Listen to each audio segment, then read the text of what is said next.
So hi, this is Vivek and you are watching my YouTube channel. तो भाई चालू करते हैं, वापस से आते हैं अपनी सीरीज पे। और सीरीज बन रही है इंट्रोडक्टरी मैक्रोइकोनॉमिक्स की। सिंपल, आप आराम से पूरी सीरीज देख सकते हो, चाहे आप बीए के बच्चे हो, चाहे आप बीकॉम के बच्चे हो, चाहे प्रोग्राम में हो, चाहे ऑनर्स में हो। बस ये मेक श्योर करना कि आपकी बुक का नाम इंट्रोडक्टरी मैक्रोइकोनॉमिक्स हो। ठीक है जी। इससे पहले हमने 8 चैप्टर अपने पूरे कवर कर लिए हैं। अगर आपने नहीं देखे तो डिस्क्रिप्शन में आपको लिंक मिल जाएगा, आप वहां पे जाके चेकआउट कर सकते हो। फिलहाल आज चालू करने वाले हैं चैप्टर नंबर 9, जिसका नाम है demand for money and it's determinants. और चैप्टर शुरू करने से पहले एक छोटी सी बात, आपके लिए इंपॉर्टेंट है, मेरे लिए इंपॉर्टेंट है, दोनों के लिए बहुत ज्यादा इंपॉर्टेंट। क्या? अगर आप नोट्स परचेज करना चाहते हो इस सब्जेक्ट के नहीं किसी भी सब्जेक्ट के, तो आप इस नंबर पे कांटेक्ट करके जो भी मिनिमम अमाउंट होगा व्हाट्सएप पे पेमेंट करने के बाद आराम से नोट्स परचेज कर सकते हो। ठीक है जी। हाँ जी, तो शुरू करते हैं। आज का नाम आता है चैप्टर का मनी, डिमांड और इसके डिटरमिनेंट्स। अब ये क्या चीज है? सबसे पहले बात आती है कंसेप्ट ऑफ इन्वेस्टमेंट स्पेंडिंग। अब ये इन्वेस्टमेंट क्या होता है, स्पेंडिंग क्या होता है, इसके बारे में आपको समझना है। ठीक है जी, तो शुरू करते हैं। बात आती है सबसे पहले इन्वेस्टमेंट। इन्वेस्टमेंट मतलब क्या होता है? आपने सुना होगा इंसान पैसा कमाता है जिसको हम बोलते हैं इनकम। अब जो वो पैसा कमाता है उसको इनकम बोलते हैं। और वो क्या करेगा? जेब में रख के बैठेगा? ना ना ना ना बाबड़े, तो बात गलती कर गया, ऐसे नहीं होता। जेब में नहीं रखते, उस पैसे को हम खाते हैं। खाते हैं मतलब सी मतलब कंजम्पशन। और सारा पैसा क्या खा जाएंगे? नहीं जी, कुछ पैसा ऐसा होता है जो हम बचा लेते हैं। बचा लेते हैं मतलब सेविंग। मतलब क्या है? जो भी हम इनकम कमाते हैं या तो हम खाते हैं या फिर हम बचाते हैं, या तो कंजम्पशन होता है या फिर सेविंग होता है। सिंपल इतना। अच्छा, और हमने ये बात भी सीखी है, जो सेविंग होती है उसको माना जाता है बैड हैबिट। सेविंग करना अच्छी बात नहीं होती। क्यों? क्योंकि सेविंग करने से जो मनी का फ्लो होता है इकोनॉमी के अंदर वो बंद हो जाता है। सिंपल इतना। तो भैया सेविंग ना करे तो क्या करे? अपने भविष्य के लिए। अपने भविष्य के लिए अगर आपको कुछ करना है तो आपको क्या करना चाहिए? आपको करनी चाहिए इन्वेस्टमेंट। तो भैया इन्वेस्टमेंट मतलब क्या होता है? इन्वेस्टमेंट मतलब होता है आप अपना पैसा ऐसी जगह पे लगाओ जहां पे वो पैसा बढ़े। यानी कि इन्वेस्टमेंट क्या है? It is a process. It is a process, एक प्रक्रिया है ऑफ कैपिटल फॉर्मेशन। एक किस चीज की प्रक्रिया है? पूंजी निर्माण की, कैपिटल फॉर्मेशन की। It is a process of capital formation. आसान है, मैंने कई बार आपको डेफिनेशन याद करवाई है, बहुत अच्छे तरीके से याद करवाई है।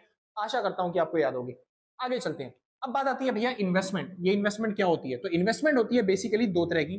पहली होती है फिक्स्ड इन्वेस्टमेंट। क्या होती है? पहली फिक्स्ड इन्वेस्टमेंट, और दूसरी होती है इन्वेंट्री इन्वेस्टमेंट। अब ये इन्वेंट्री इन्वेस्टमेंट क्या होता है और ये फिक्स्ड इन्वेस्टमेंट क्या होता है? भैया थोड़ा सा और बता दो इसके बारे में। मैं क्यों नहीं बताऊंगा भाई, एग्जाम में पक्का पक्का गारंटीड है ऐसे क्वेश्चन आते हैं। अब ये इन्वेंट्री इन्वेस्टमेंट क्या है, ये फिक्स्ड इन्वेस्टमेंट क्या है, इसके बारे में समझना पड़ेगा आपको। ठीक है सर? और उसके बारे में समझने से पहले एक छोटी सी बात है जो कि आप समझनी बहुत जरूरी है। क्या समझनी जरूरी है? एक वर्ड है सर, एक वर्ड है जिसका नाम है असेट्स। असेट्स, इसको बोलते हैं हिंदी में संपत्तियां। क्या बोलते हैं? पत्नियां नहीं।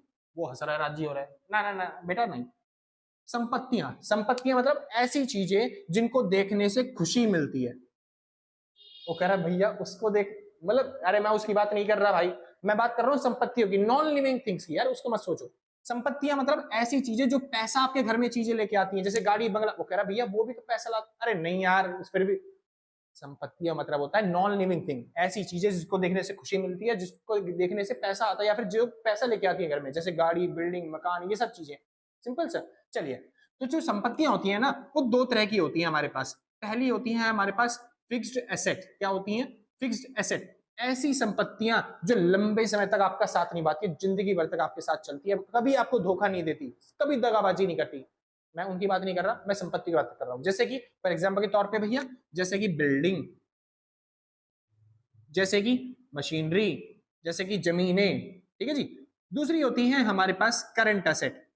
क्या होती है? Current assets. करंट एसेट मतलब क्या होता है? करंट एसेट मतलब जैसे करंट नहीं होता, करंट झटका मारता है बहुत तेजी से, वैसे ही सेम करंट एसेट मतलब ऐसी संपत्तियां जो आपको झटके में छोड़ के चली जाती हैं, धोखा दे देती है, बेवफाई कर देती है ना जी। जैसे कि फॉर एग्जांपल के तौर पे रॉ मटेरियल्स। क्या होते हैं? रॉ मटेरियल, कच्चा माल, एक साल के अंदर छोड़ के चला जाता है, बिक जाता है बेचारा। दूसरा, जैसे छोटी छोटी चीजें, स्टेशनरी, जैसे कि पेन, पेंसिल, रबड़, शॉर्पनर, ये सब क्या है? एसेट तो है, इनसे मैं पैसा कमाता हूं, ये इन्वेस्टमेंट भी है मेरे लिए। लेकिन वही बात है कि ये छोटे समय तक चलेंगी, इसलिए इसे क्या बोलते हैं हम? Current asset.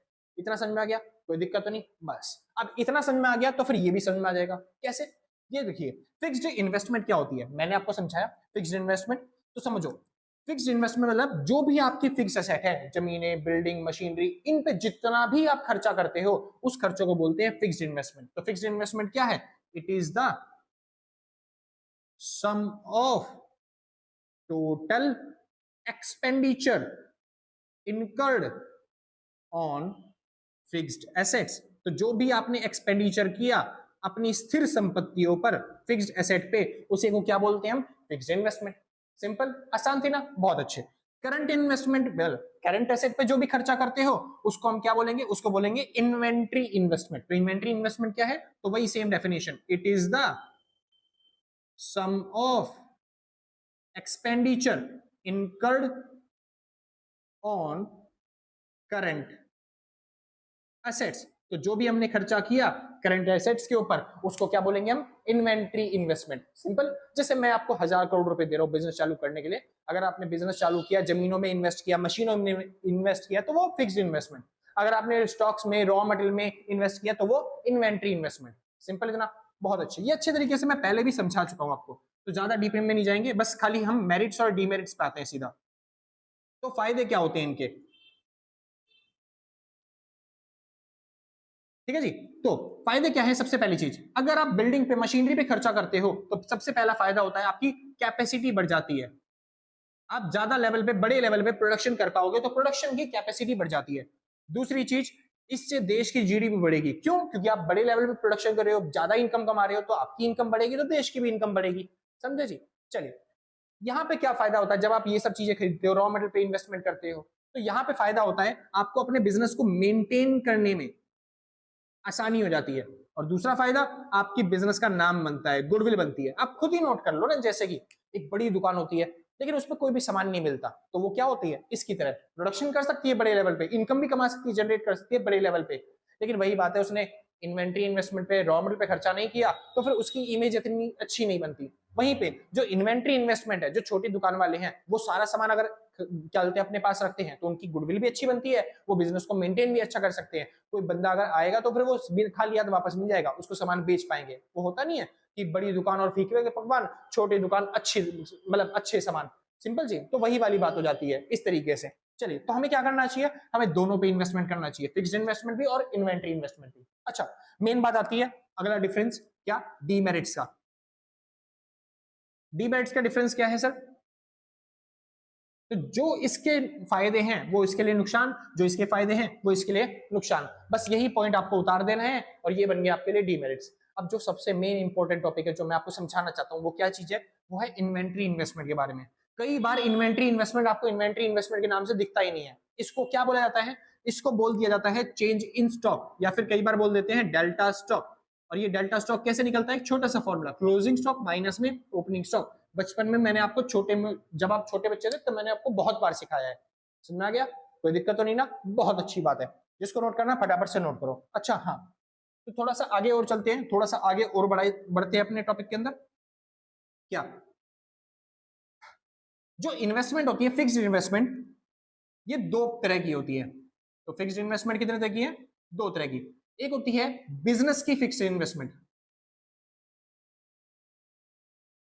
बिजनेस की फिक्स्ड इन्वेस्टमेंट, और एक होती है रेजिडेंशियल। रेजिडेंशियल मतलब अपने घर की फिक्स्ड इन्वेस्टमेंट। तो अगर आप बिल्डिंग खरीदते हो बिजनेस के लिए तो वो बन गया बिजनेस की फिक्स्ड इन्वेस्टमेंट। अगर आपने फर्नीचर खरीदा अपने बिजनेस के लिए तो वो बन गया बिजनेस की फिक्स्ड इन्वेस्टमेंट। लेकिन अगर आप घर खरीद रहे हो, बिल्डिंग खरीद रहे हो, ठीक है जी, फर्नीचर खरीद रहे हो किसके लिए? अपने घर के लिए, तो वो बन गया रेजिडेंशियल का फिक्स्ड इन्वेस्टमेंट। लेकिन नाम तो वही रहेगा, फिक्स्ड इन्वेस्टमेंट। बस ये फर्क पड़ जाता है कि आप एक घर के लिए सामान खरीदते हो और एक आप बिजनेस के लिए सामान खरीदते हो। इतना सिंपल, बढ़िया। तो यहाँ पे खत्म होता है आपका सबसे पहला topic, concept of investment and spending. जो अपना पैसा है वो आपको सेविंग पे खर्च करने की जगह कहाँ पे रखना चाहिए? इन्वेस्टमेंट में रखना चाहिए। और इन्वेस्टमेंट कितने तरह की? वो इतने तरह की। समझे जी? तो आप अगर रॉ मटेरियल पे लगाते हो तो उसको बोलेंगे हम इन्वेंट्री इन्वेस्टमेंट। अगर आप फिक्स्ड इन्वेस्टमेंट पे लगाते हो बिल्डिंग बिल्डिंग पे तो उसे बोलेंगे फिक्स्ड इन्वेस्टमेंट। वो भी अलग तरीके की है। घर के लिए ले रहे हो अगर आप मशीनरी, बिल्डिंग, ये सब चीजें, तो वो रेजिडेंशियल फिक्स्ड इन्वेस्टमेंट। अगर बिजनेस के लिए लिया तो क्या बोलेंगे उसे? Business fixed investment. इतना सिंपल। चलिए, अब अगला कंसेप्ट आता है थ्योरी ऑफ मनी डिमांड। ठीक है जी? अब ये थ्योरी ऑफ मनी डिमांड क्या है? एक कीन्सर थे जिन्होंने अपनी थ्योरी दी है इन्वेस्टमेंट के ऊपर, मनी डिमांड के ऊपर, कि लोग मनी की डिमांड कैसे करते हैं अपने इकोनॉमी के अंदर, अपने देश के अंदर। अब वो डिमांड कैसे करते हैं उसके लिए उन्होंने 3 पर्पस बताए हैं कि किसी भी इन्वेस्टमेंट के, किसी भी ट्रांजैक्शन को करने के लिए 3 पर्पस होते हैं मेन। सबसे पहला पर्पस होता है ट्रांजैक्शन, दूसरा होता है प्रिकॉशन और तीसरा होता है स्पेकुलेटिव। ठीक है जी। अब फटाफट से एक बार मैं टाइम देता हूं, आप इसको नोट कर लो, फिर उसके बाद हम आगे चलते हैं, इन तीनों के बारे में बात करते हैं।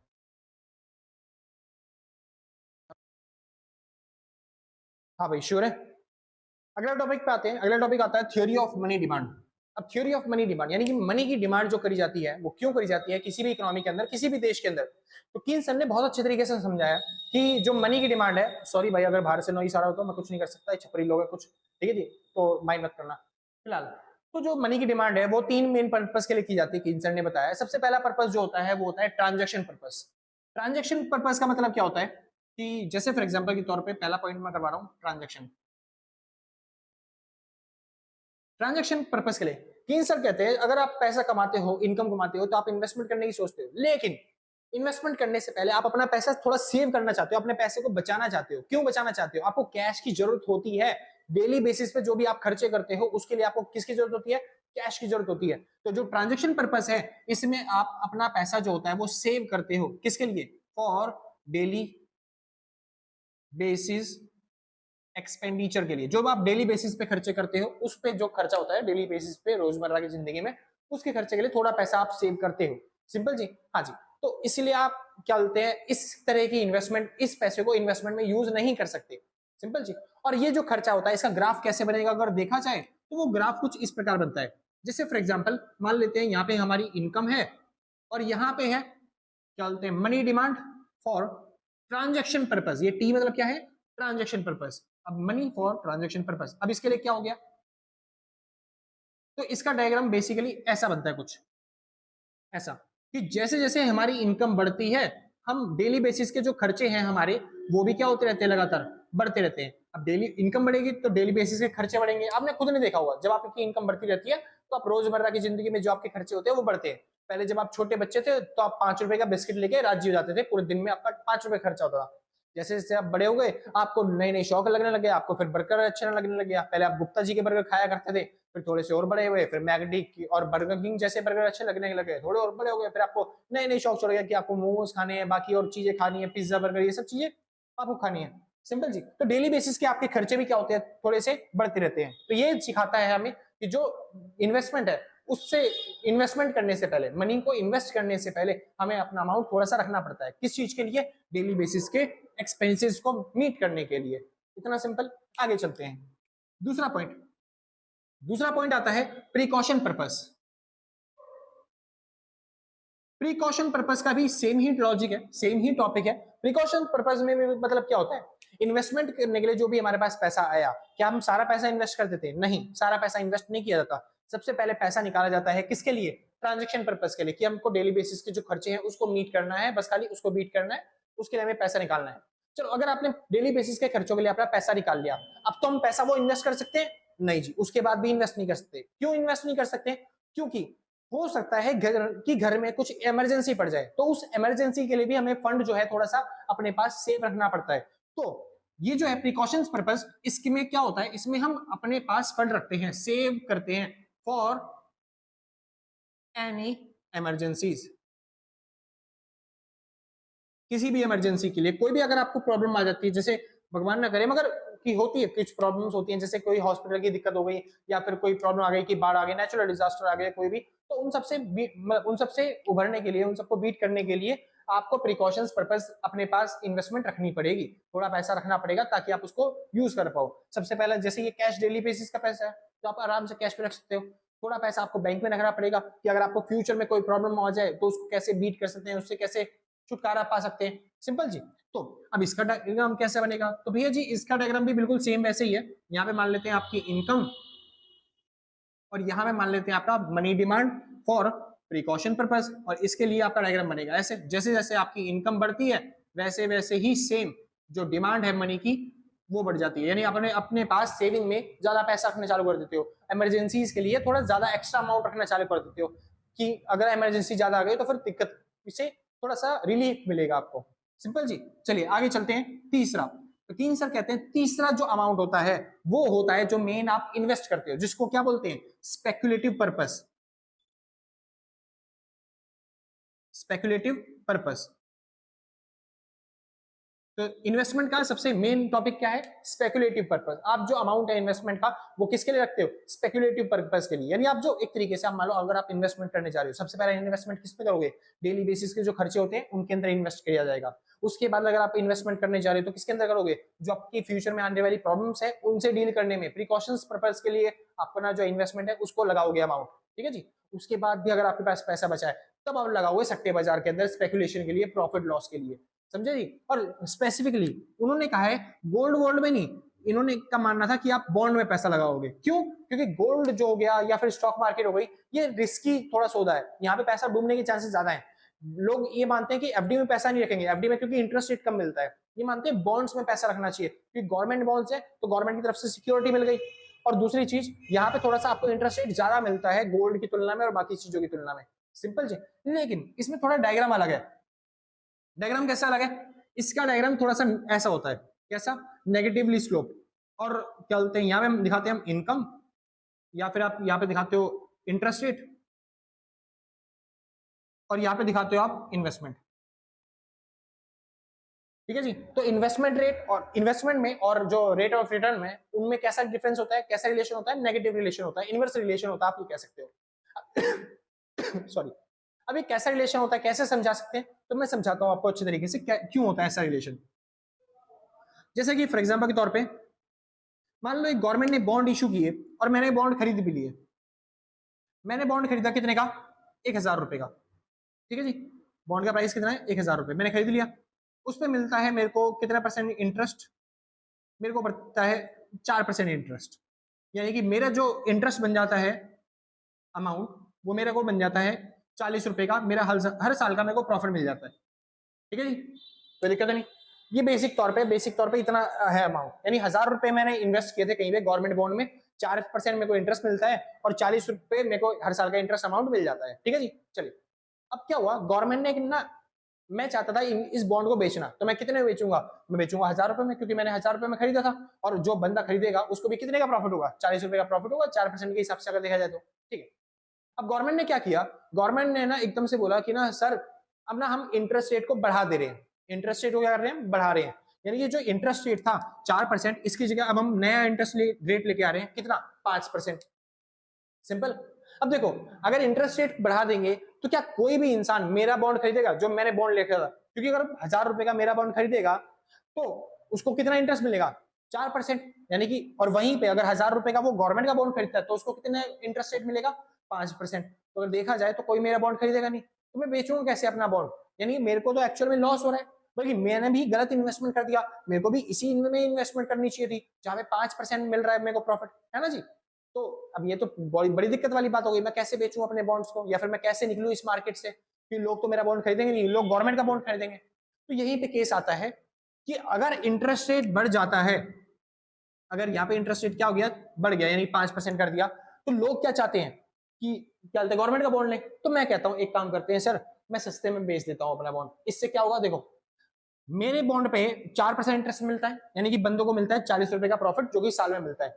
अब वही 40 रुपए का प्रॉफिट वो बंदे कमाना चाहते हैं, गवर्नमेंट बॉन्ड से कमाना चाहते हैं, लेकिन मैं चाहता हूं कि मैं पांच मतलब कि उनको 40 रुपए का प्रॉफिट प्रोवाइड करूं। अब वो 40% का रुपए का प्रॉफिट कैसे मिलेगा उन्हें, सुनिए। जब मैं उनको 800 रुपए का बॉन्ड दूंगा, कितने का बॉन्ड दूंगा मैं, 800 रुपए का। जब मैं 800 रुपए का बॉन्ड दूंगा तो 800 रुपए का 5% कितना होता है, 40 रुपए। तब उन्हें हर साल का 40 रुपए का क्या मिलेगा, रिटर्न मिलेगा।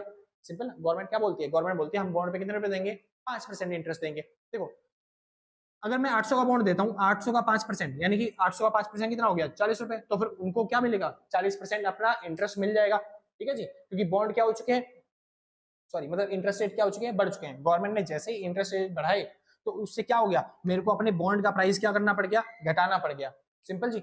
जैसे ही गवर्नमेंट ने इंटरेस्ट रेट बढ़ाए, मेरे को अपना बॉन्ड का प्राइस क्या करना पड़ गया, घटाना पड़ गया। क्यों, क्योंकि मेरे को लॉस होने लग गया, क्योंकि हर कोई क्या चाहेगा, गवर्नमेंट के बॉन्ड खरीदना, मेरे बॉन्ड कोई खरीद नहीं रहा। इस वजह से मेरे को अपना 1000 रुपए का बॉन्ड कितने में देना पड़ गया, 800 रुपए में, ताकि उस बंदे को उतना प्रॉफिट मिल सके जितना उसको चाहिए था। समझ में आ गया, कोई दिक्कत तो नहीं ना, पक्का पक्का। बहुत अच्छी बात है। आगे चलते हैं, यानी आप देख सकते हो जैसे ही इंटरेस्ट रेट बढ़ता है वैसे ही मेरे को अपने बॉन्ड का प्राइस क्या करना पड़ता है, घटाना पड़ता है, यानी इन्वेस्टमेंट अमाउंट क्या हो जाता है मेरा, कम हो जाता है। सेम वही चीज है, अगर रेट मेरे को ज्यादा मिलेगा तो इन्वेस्टमेंट का अमाउंट क्या हो जाएगा, कम हो जाएगा, इतना सा हो जाएगा, ठीक है जी, अगर रेट ज्यादा होगा तो। और वहीं पे अगर मान लो इंटरेस्ट रेट जो हो गया वो कम हो गया, गवर्नमेंट ने बोला हम आपको केवल देंगे 2% इंटरेस्ट, तो वो 2% इंटरेस्ट कमाने के लिए, यानी कि वो 40 रुपए कमाने के लिए मेरे को अपना कितना प्राइस बेचना, मतलब कितने में बॉन्ड बेचना पड़ेगा, तो वो 2000 रुपए में मेरे को बॉन्ड बेचना है, ठीक है जी। 2000 रुपए में बेचूंगा, 2% उस पर इंटरेस्ट मिलेगा, यानी कि उस बंदे को, तो वो 40 रुपए कमा लेगा आराम से। तो मैं आराम से 2000 में अपना बेच सकता हूँ, क्यों, क्योंकि गवर्नमेंट ने अपने जो नए बॉन्ड इशू करे हैं वो सस्ते में इशू करें, कम प्राइस में इशू करें, सिंपल जी। अब वो गवर्नमेंट कम प्राइस में बेचे तो लोग क्या खरीदेंगे, मेरे वाले बॉन्ड खरीदेंगे, और मेरे वाले बॉन्ड को मैं आराम से महंगे दाम पे बेच सकता हूँ, 1000 की जगह मैं 2000 में बेचूंगा, सिंपल जी। तो क्या हुआ, इंटरेस्ट रेट बढ़ने की वजह से जो प्राइसेस हैं मेरे बढ़ गए, मतलब इंटरेस्ट रेट घटने से मेरे प्राइसेस क्या हो गए, बढ़ गए। यानी कोई अगर मेरे को कम इंटरेस्ट रेट देता है, गवर्नमेंट कम इंटरेस्ट पे नई बॉन्ड इशू करती है, तो मेरे को आराम से इन्वेस्टमेंट का अमाउंट बढ़ावा मिलेगा, सिंपल जी। तो इसलिए मैं कह रहा हूँ यहाँ पे कैसा रिलेशन आपको देखने को मिलता है, नेगेटिव रिलेशन देखने को मिलता है। जब भी रेट बढ़ते हैं इन्वेस्टमेंट कट जाती है, रेट गिरते हैं तो इन्वेस्टमेंट बढ़ जाती है। इसको बोलते हैं स्पेकुलेटिव पर्पस के लिए हम हमेशा कहाँ पे इन्वेस्ट करते हैं, बॉन्ड्स में, स्टॉक मार्केट में, इन सब में इन्वेस्ट करते हैं ताकि हमको प्रॉफिट मिल सके अच्छा खासा। और कीन सर ने क्या बोला, कहाँ पे इन्वेस्ट करना चाहिए, बॉन्ड में, और बॉन्ड में लोग इस तरीके से इन्वेस्ट करते हैं और इस तरीके का रिलेशन उनको देखने को मिलता है। बाकी सोना चांदी में आपको इन्वेस्ट करना आता ही है, शेयर्स में आपको इन्वेस्ट करना आता ही है, सिंपल। बॉन्ड मैंने आपको समझा दिया, समझ में आ गया, कोई दिक्कत तो नहीं ना। बस ये था कीन सर की पूरी थ्योरी। वो कहते हैं सबसे पहले इन्वेस्ट करो कहाँ पे, ट्रांजेक्शन के लिए, अपने रोजमर्रा के खर्चों के लिए, उसके बाद प्रिकॉशंस के लिए, यानी कि फ्यूचर में आने वाली प्रॉब्लम से बचने के लिए, उसके बाद जो पैसा बचे उसको शेयर्स में, बॉन्ड में, इन सब में लगाओ अपना पैसा, सिंपल। चलिए, लेकिन अगले थ्योरी मतलब इकोनॉमिस्ट आते हैं जिनको हम बोलते हैं, क्या बोलते हैं, टॉबिन्स। टॉबिन सर कहते हैं कि ना इनकी जो थ्योरी है ना वो बेतुकी है। टॉबिन सर अपनी ही अलग ही थ्योरी लेके आते हैं। अलग ही थ्योरी क्या लेके आते हैं उनको मैं थोड़ा सा डिस्कस करूंगा थोड़ी देर में। पहले जिसको नोट करना है फटाफट से एक बार नोट कर लो, ठीक है जी। तो मैं पॉज कर, मतलब स्क्रीनशॉट ले लो फटाफट से। हाँ जी, श्योर है। तो अगला आता है टॉबिन्स पोर्टफोलियो थ्योरी। टॉबिन्स पोर्टफोलियो थ्योरी में टॉबिन सर कहते हैं कि ये जो कीन सर थे ना इन्होंने गलत बताया। ये कहते हैं कीन सर का मानना था कि अपना सारा का सारा जो अमाउंट है इन्वेस्टमेंट के लिए, जो भी अमाउंट है वो एक जगह पे इन्वेस्टमेंट कर दी जाए, बॉन्ड में, शेयर में, जहां पे भी आपको करना है इन्वेस्टमेंट। लेकिन कीन सर कहते हैं ना, ऐसा कभी नहीं करना चाहिए। क्यों, वो समझिए थोड़ा सा ध्यान से। तो बात आती है टॉबिन्स थ्योरी।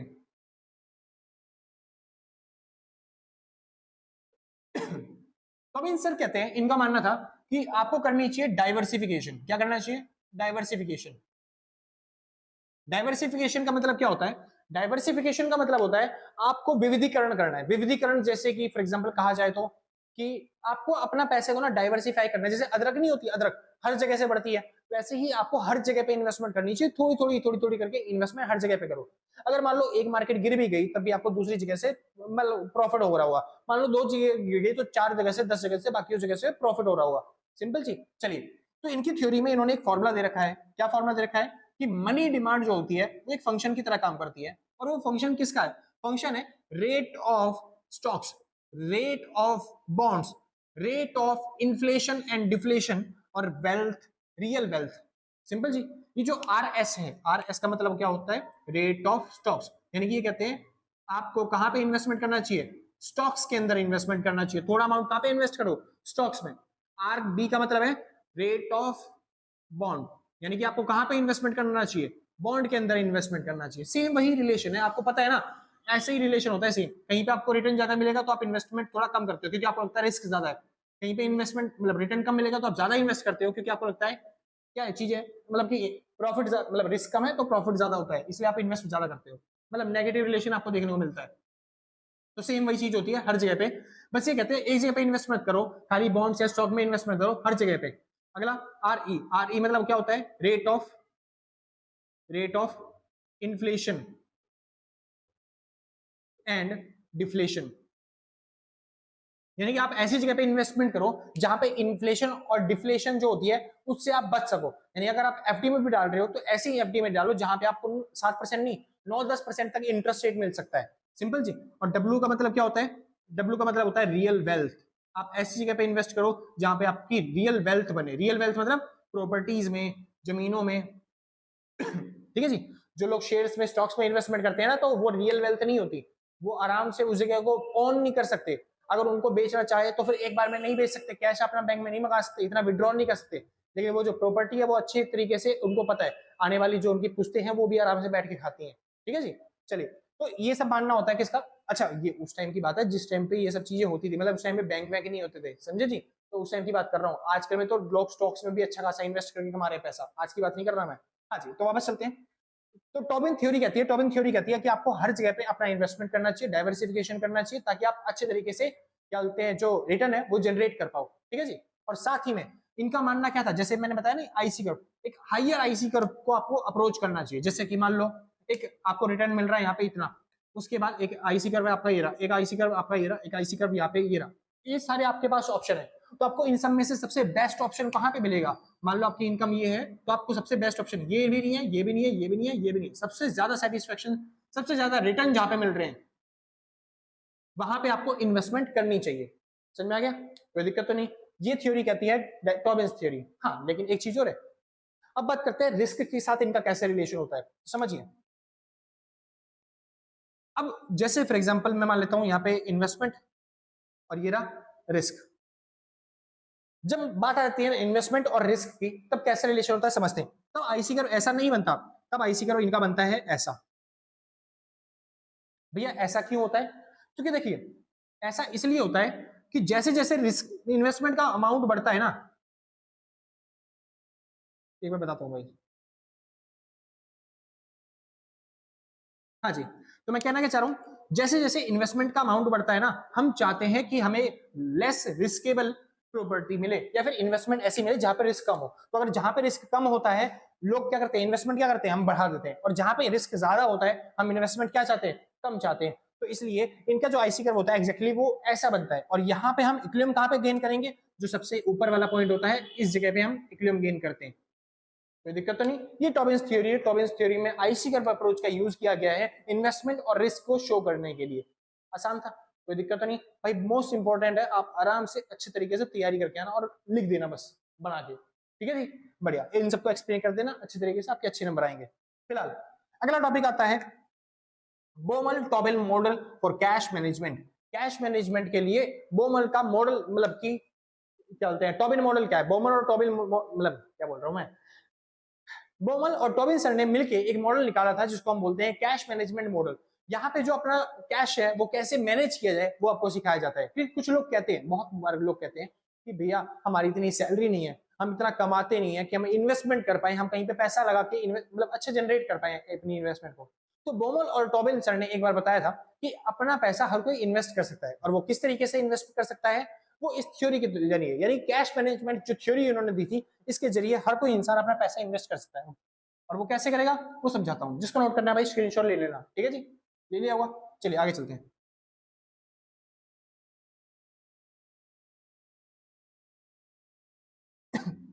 हाँ जी,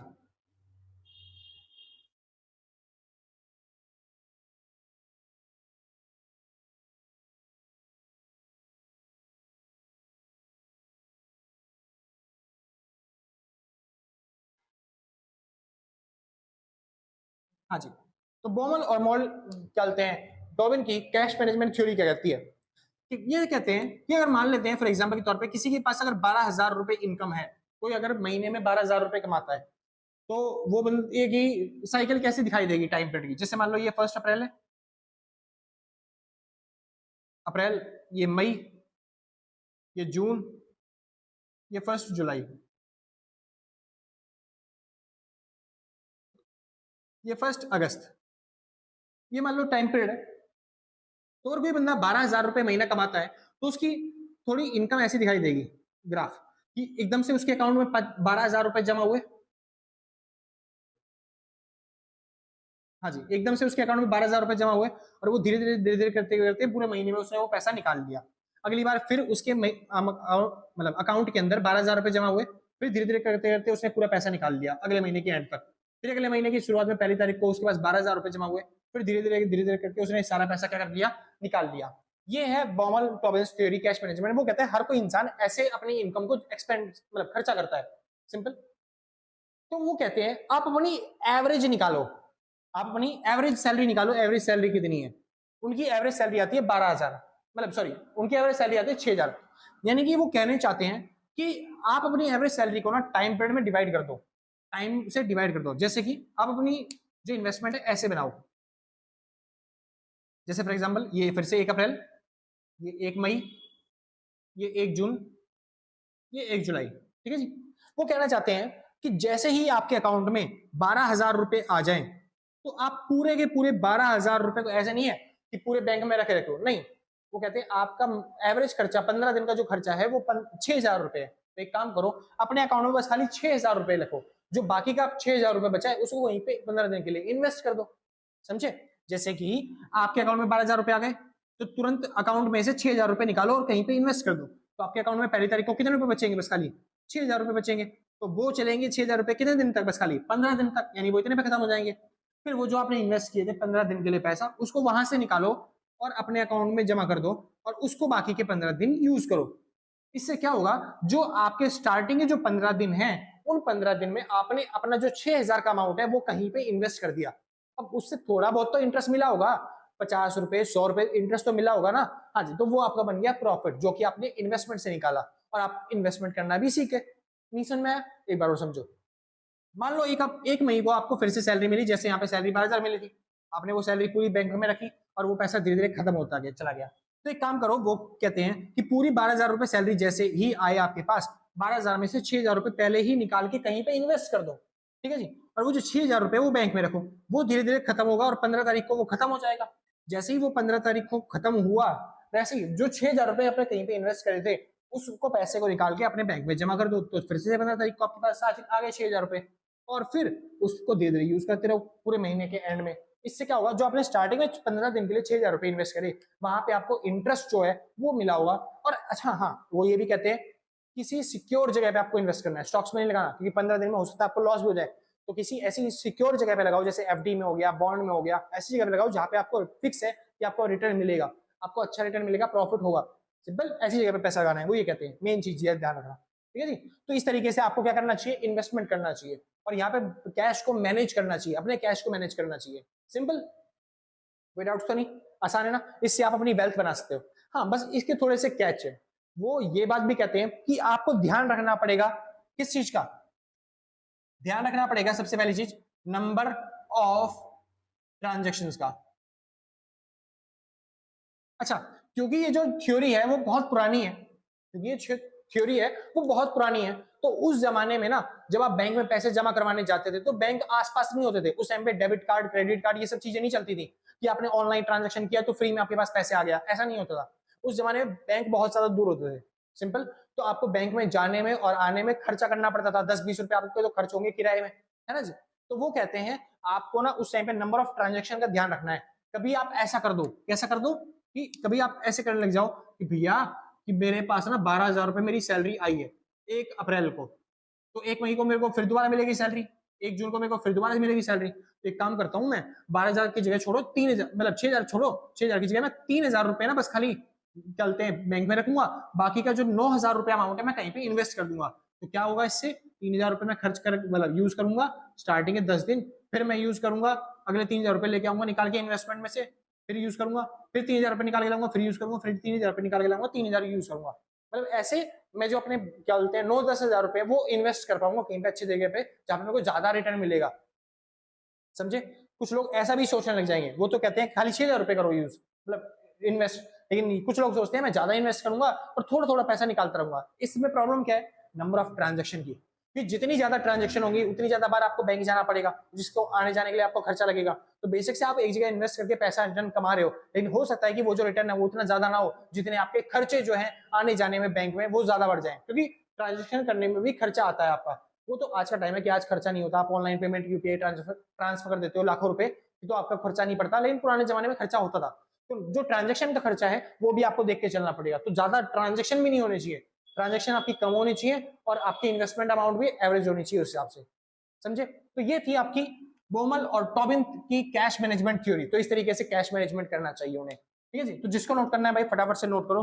बस ये लास्ट पार्ट रह गया जिसका नाम है इक्विलिब्रियम। अब इक्विलिब्रियम कैसे पहुंचते हैं वो आपको समझाना है, फिर उसके बाद आपका जो चैप्टर है पूरा पूरा खत्म हो जाएगा। अच्छा, ये बेसिक चीज है, एक चीज और समझा दूं, आपने सुना होगा मनी सप्लाई, मैंने लास्ट टॉपिक में बताया था मनी सप्लाई। मनी सप्लाई मतलब क्या होता है? मनी सप्लाई का मतलब होता है M1 जिसको हम बोलते हैं C प्लस में DD प्लस में OD, याद है? ठीक है, ये था मनी सप्लाई। और ये जो आज चैप्टर हमने पढ़ा, ये पढ़ा किसके बारे में? Money for demand, demand for money, यानी मनी डिमांड कैसे की जाती है उसके बारे में। और मनी डिमांड का ग्राफ हमने सीखा अभी भी कि ऐसा बनता है नेगेटिव रिलेशन के साथ, समझे? तो जहां पे ये इंटरसेक्ट करते हैं ना, उसी पॉइंट को हम बोलते हैं इक्विलिब्रियम, समझे? बस ये इक्विलिब्रियम कैसे डिसाइड किया जाता है, तो उसके बारे में थोड़ी सी अप्रोच है, वो मैं सिखाऊंगा आपको। जिसको नोट करना है भाई फटाफट से एक बार नोट कर लो, ठीक है जी? फिर आपका चैप्टर खत्म हो जाएगा।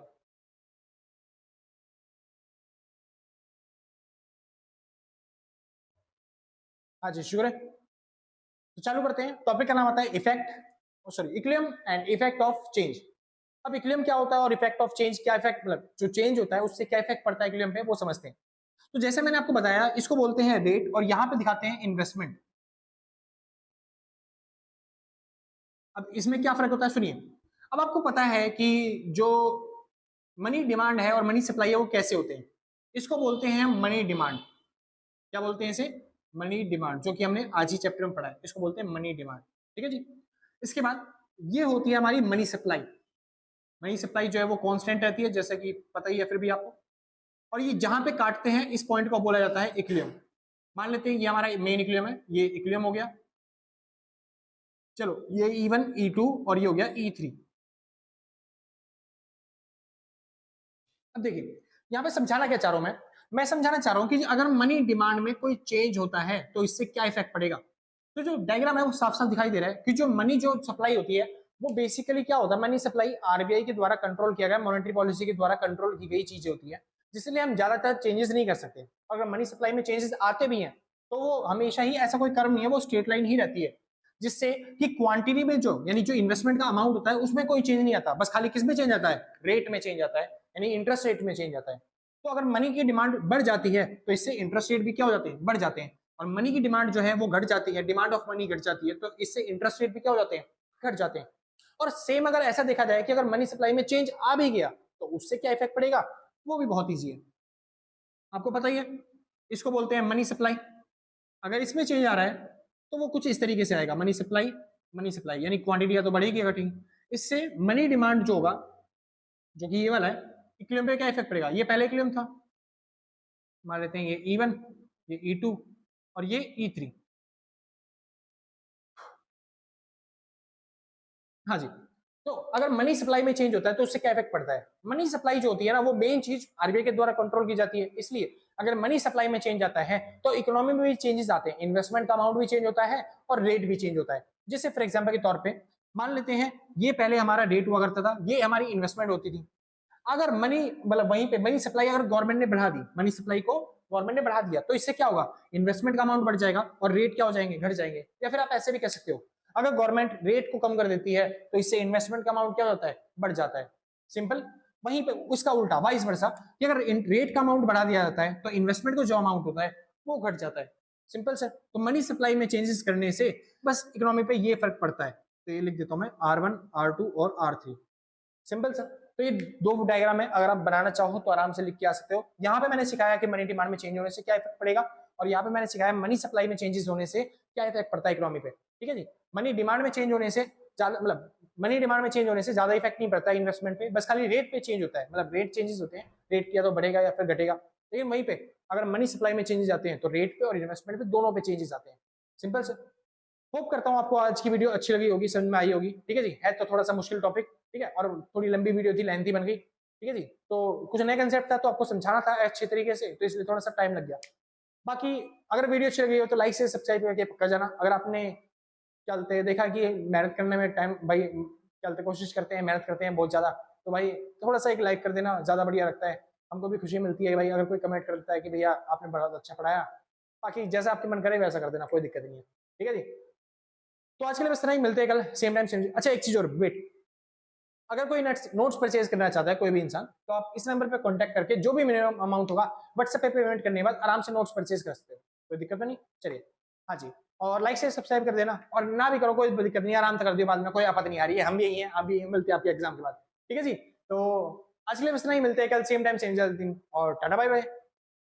जिसको नोट करना है भाई फटाफट से नोट कर लो।